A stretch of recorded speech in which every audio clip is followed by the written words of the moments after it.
برآمدات میں اضافے سے متعلق ورکنگ گروپ کی سفارشات پر اجلاس۔ وزیر اعظم نے ایکسپورٹ ڈیولپمنٹ سرچارج فوری ختم کرنے کی ہدایت کر دی ہے۔ انہوں نے ایکسپورٹ ڈیولپمنٹ فنڈ کے گزشتہ 5 سال کے تھرڈ پارٹی آڈٹ، اس کے بہتر استعمال اور پرائیویٹ سیکٹر سے موزوں چیئرمین کے انتخاب کا حکم بھی دیا ہے۔ تفصیلات اس رپورٹ میں دیکھیے۔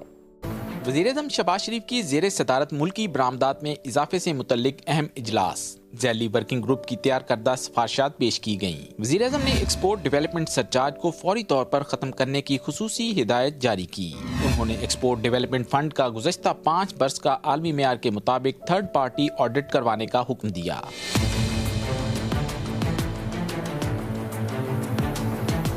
وزیر اعظم نے واضح کیا کہ ایکسپورٹ ڈیولپمنٹ فنڈ کا غیر منطقی اور غیر متعلقہ استعمال کسی صورت قابل قبول نہیں۔ فنڈ کے بہترین انتظام کے لیے پرائیویٹ سیکٹر سے موزوں چیئرمین کا انتخاب کیا جائے۔ وزیر اعظم نے ٹریڈ ڈیولپمنٹ اتھارٹی کے اصلاحاتی جائزے اور تشکیل نو کی ہدایت کی تاکہ عالمی منڈیوں میں پاکستانی مصنوعات کی مؤثر تشہیر یقینی بنائی جا سکے۔ اجلاس کے دوران ورکنگ گروپ نے اپنی سفارشات پیش کیں، جن پر عمل درآمد کے لیے وزیر اعظم نے متعلقہ اداروں کو فوری اقدامات کرنے کا حکم دیا۔